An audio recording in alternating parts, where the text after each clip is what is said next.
ಹೊಳೆನರಸೀಪುರ ಪಟ್ಟಣದ ಶ್ರೀ ಕನ್ನಿಕಾ ಪರಮೇಶ್ವರಿ ದೇವಸ್ಥಾನದ ಆವರಣದಲ್ಲಿ ಆರ್ಯವೈಶ್ಯ ಮಂಡಳಿ ಹಾಗೂ ಸಾರ್ವಜನಿಕ ಆಸ್ಪತ್ರೆ ಸಹಯೋಗದಲ್ಲಿ 70 ವರ್ಷ ಮೇಲ್ಪಟ್ಟ ಹಿರಿಯ ನಾಗರಿಕರಿಗೆ ಆಯುಷ್ಮಾನ್ ಭಾರತ್ ಕಾರ್ಡ್ ನೋಂದಣಿ ಕಾರ್ಯಕ್ಕೆ ಚಾಲನೆ ನೀಡಲಾಯಿತು.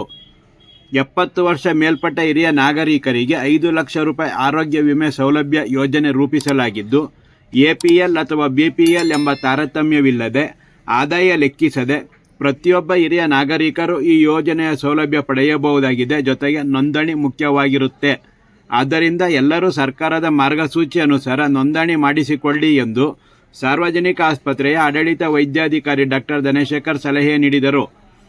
ಆಯುಷ್ಮಾನ್ ಭಾರತ್ ಕಾರ್ಡ್ ನೋಂದಣಿ ಕಾರ್ಯಕ್ಕೆ ಚಾಲನೆ ನೀಡಿ ಮಾತನಾಡಿದ ಅವರು, ಪ್ರಧಾನಮಂತ್ರಿ ಜನ ಆರೋಗ್ಯ ಯೋಜನೆಯ ವ್ಯಾಪ್ತಿಯನ್ನು ವಿಸ್ತರಿಸಲಾಗಿದೆ.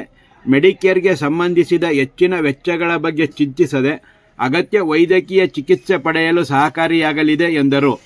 ಆಸ್ಪತ್ರೆಯ ಪೂರ್ವ ಹಾಗೂ ನಂತರದ ವೆಚ್ಚಗಳಿಗೆ ಕವರೇಜ್ ದೊರೆಯುತ್ತದೆ ಮತ್ತು ಹಣಕಾಸಿನ ಹೊರೆಯನ್ನು ಕಡಿಮೆ ಮಾಡುತ್ತದೆ ಹಾಗೂ ಭಾರತಾದ್ಯಂತ ಸುಮಾರು 6 ಕೋಟಿ ಹಿರಿಯ ನಾಗರಿಕರಿಗೆ ಹಣಕಾಸಿನ ನೆರವು ನೀಡುತ್ತದೆ ಎಂದರು. ಕೆವಿ ಉದಯಭಾನು ಸ್ವಾಗತಿಸಿದರು ಹಾಗೂ ಮಂಜುನಾಥ್ ವಂದಿಸಿದರು. ಪುರಸಭಾಧ್ಯಕ್ಷ K Shridhar, A R Ravikumar, doctor H K. Ramesh, doctor Vinay Kumar, ಆರೋಗ್ಯ ಮಿತ್ರ ವೀರಭದ್ರಪ್ಪ, ಎಚ್.ಪಿ. ರಮೇಶ್, ಮುರಳೀಧರ ಗುಪ್ತಾ ಕಾರ್ಯಕ್ರಮದಲ್ಲಿ ಉಪಸ್ಥಿತರಿದ್ದರು. ಈಗ 70 ವರ್ಷ ಮುಂದಂತ ಹಿರಿಯ ನಾಗರಿಕರಿಗೆ ಸೌಲಭ್ಯವನ್ನು ಮತ್ತೆ ಅಳವಡಿಸ್ತಾ ಇದ್ದಾರೆ. ಮತ್ತು ಇದರಲ್ಲಿ ಏನು ಅಂದ್ರೆ ಎಪಿಎಲ್ ಬಿಪಿಎಲ್ ಏನು ಇಲ್ಲ. ಮುಂಚೆ ಆಗಿದೆ ಏನು ಅಂದ್ರೆ ಬಿಪಿಎಲ್ ಕಾರ್ಡ್ ಇರಬೇಕಾಗಿತ್ತು, ಅದು ಕಂಪಲ್ಸರಿ ಆಗ್ತಾ ಇತ್ತು.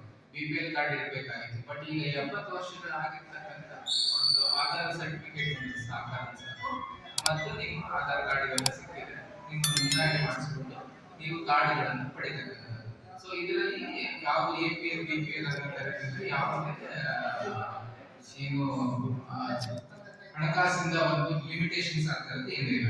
ಸೊ ಹಾಗಾಗ್ಬಿಟ್ಟು ಯೂಶಲಿ 70 ವರ್ಷದ ಮೇಲೆ ಇದ್ದವರಿಗೆ ನಿಜವಾಗ್ಲೂ ಬರ್ಡನ್ ಇರುತ್ತೆ. ಸೊ ಯಾಕೆಂದ್ರೆ ಆ ವಯಸ್ಸಿಗೆ ಆಲ್ಮೋಸ್ಟ್ ಯಾವ್ದಾದ್ರೂ ಒಂದು ಕಾಯಿಲೆಗಳು ನಿರಂತರವಾಗಿ ಟ್ರೀಟ್ಮೆಂಟ್ ತಗೊಳ್ಳುವಂತ ಸ್ಥಿತಿ ಬಂದ್ಬಿಟ್ಟಿರುತ್ತೆ. ಈಗ ಡಯಾಬಿಟಿಸ್, ಹೈಪರ್ಟೆನ್ಷನ್, ಹಾರ್ಟ್ ಪ್ರಾಬ್ಲಮ್ ಇವೆಲ್ಲ ಸಾಮಾನ್ಯವಾಗಿ ಹೋಗಿದೆ.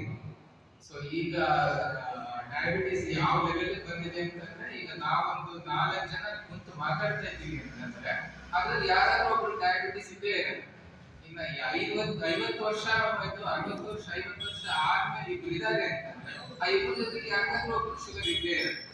ಸೊ ಹಂಗಾಗ್ಬಿಟ್ಟು ಇದೇನಾಗುತ್ತೆ, ಏನು diabetes is the capital city of India ಆಗುತ್ತೆ. ಸೊ ಎಲ್ಲ ವಿಶ್ವದ ಎಲ್ಲ ದೇಶಗಳ ಗಮನ ಮಾಡಿಕೊಂಡ್ರೆ ಭಾರತದಲ್ಲಿ ಹೆಚ್ಚು ಡಯಾಬಿಟಿಸ್ ಕೇಂದ್ರಗಳು ಜಾಸ್ತಿಗಳು ಆಗ್ತಾ ಇದ್ದಾರೆ.